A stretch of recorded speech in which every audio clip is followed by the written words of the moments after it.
भारत की राजनीति में आज का सबसे बड़ा मुद्दा यही है और इसी पे एक बड़ा पैनल मेरे साथ इस वक्त है। सबका परिचय करवा दूं और एक एक करके सवाल लूंगी। संजय कुमार जो कि सेफोलॉजिस्ट है इस वक्त मेरे साथ जुड़े हुए हैं, ज्योति कुमार सिंह कांग्रेस पार्टी से, राजीव रंजन जेडीयू, सुबोध मेहता आरजेडी से, कुंतल कृष्णा बीजेपी से। आप सभी का बहुत स्वागत है। सबसे पहले मैं संजय जी का रुख करूंगी। इत्तेफाक से संजय जी इस वक्त आप बिहार में ही हैं और बिहार की हम चर्चा भी कर रहे हैं। जब मैं बिहार की बात करने जा रही हूं तो सबसे पहले मैं 2015 के चुनाव को याद करना चाहती हूं। उस समय वहीं पे थी। मोहन भागवत का एक बयान सामने आता है। उस बयान को बहुत अलग तरीके से लालू प्रसाद ने पेश किया और ये मैसेज पिछड़े वर्ग में गया कि आरक्षण को खत्म किया जाएगा। और बिहार चुनाव 2015 का जो चुनाव परिणाम था वो सेफोलॉजिस्ट होने के नाते आपको बेहतर तरीके से याद है कि पूरी चुनावी राजनीति जो थी वो जातीय मुद्दों के इर्द गिर्द हो गई और उससे बहुत फायदा विपक्षी पार्टियों को, खासकर लालू और नीतीश कुमार को मिला। क्या उसी को आधार बनाते हुए आज इतने सालों बाद सीधे सीधे एक पिटारा खोल दिया गया है जिसमें पता चल गया कि किस जाति के कितने नेता, किस जाति के कितनी आबादी?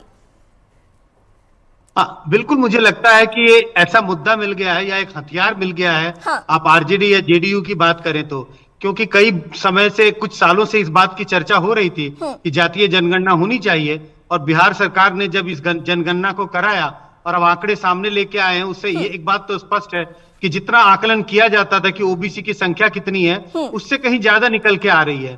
तो मुझे लगता है इसके इर्द गिर्द अब डिमांड बढ़ेगी कि भाई रिजर्वेशन का दायरा बढ़ाया जाए इनके लिए। तो विपक्षी, एक तरह से कहूं कि आरजेडी और जेडीयू फ्रंट फुट पर इस वक्त खेल रही है। अब देखना है कि बीजेपी कैसे रिस्पॉन्ड करती है।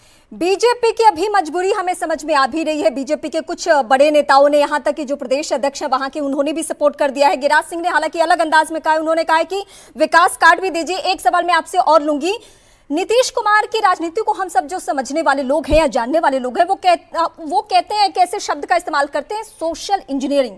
उन्होंने इसमें किस तरीके से अपने लिए जो रास्ता तैयार किया है इंडिविजुअल, क्योंकि उनका जो बेस वोटर है, उनका जो कास्ट वोटर है, उसकी संख्या बहुत कम है, लेकिन उनके लिए क्या है इस रिपोर्ट में, नीतीश कुमार के लिए खासकर? हाँ, बिल्कुल। जिस जाति से नीतीश कुमार आते हैं वो उनका कोर सपोर्टर है। हम बार बार कहते हैं कि जेडीयू का कोर सपोर्ट कुर्मी वोटरों के बीच में है। और आप देखें चुनाव दर चुनाव, अगर कुर्मी वोटरों की तादाद देखें तो तकरीबन 3.5-4% है, लेकिन जेडीयू को तकरीबन 18 से 20% वोट मिलता रहा है। इसका मतलब यह है कि जेडीयू दूसरे समुदाय के वोटरों को भी अपनी ओर लाने में कामयाब रही है। लेकिन इससे ये लगता है, जब ये संख्या लोगों के बीच में आई है कि ओबीसी के वोटर कितने हैं, तो ओबीसी समुदाय के बीच में नीतीश कुमार एक चैंपियन लीडर के रूप में उभर रहे हैं। उनका अपना जनाधार, उनका अपना कोर सपोर्ट बेस और मजबूत होगा।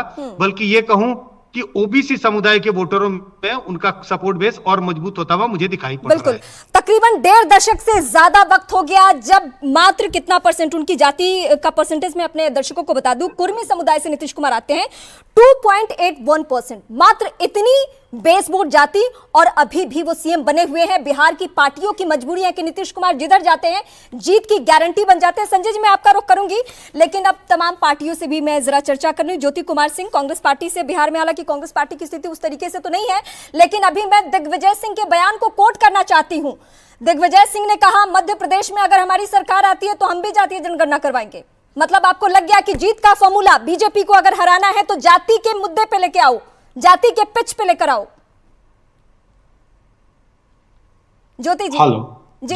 देखिए, नहीं, आपने जो बात कही वो बात नहीं है। बात यह है कि अगर इस देश में, अगर इस राज्य में, समाज में, जिले में, पंचायत में अगर विकास करना है तो सामाजिक विकास और सामाजिक विकास तभी हो पाएगी जब सबकी भागीदारी इक्वल होगी। जबकि भागीदारी इक्वल कहने का मतलब यह है कि जिसकी जितने संख्या है उसके हिसाब से उसकी भागीदारी मिले तो हम मानेंगे कि समाज में विकास सबको समान रूप से हो रहा है। अब आप देखें, राहुल गांधी जी आपको कर्नाटक इलेक्शन से ही बोलना शुरू किए, और जब हमें तो खुशी है कि आज बिहार नंबर 1 हुआ इसमें, नंबर 1 हुआ इसमें कि जाति गणना कराकर बताने में और इसको लिस्ट को निकालने में। स्वीकारेंगे नहीं, लेकिन ये तो सच है कि नीतीश कुमार ने जो किया है उसके इंडिया गठबंधन पटना में पहली मीटिंग हुई थी और हमें बहुत खुशी है कि बिहार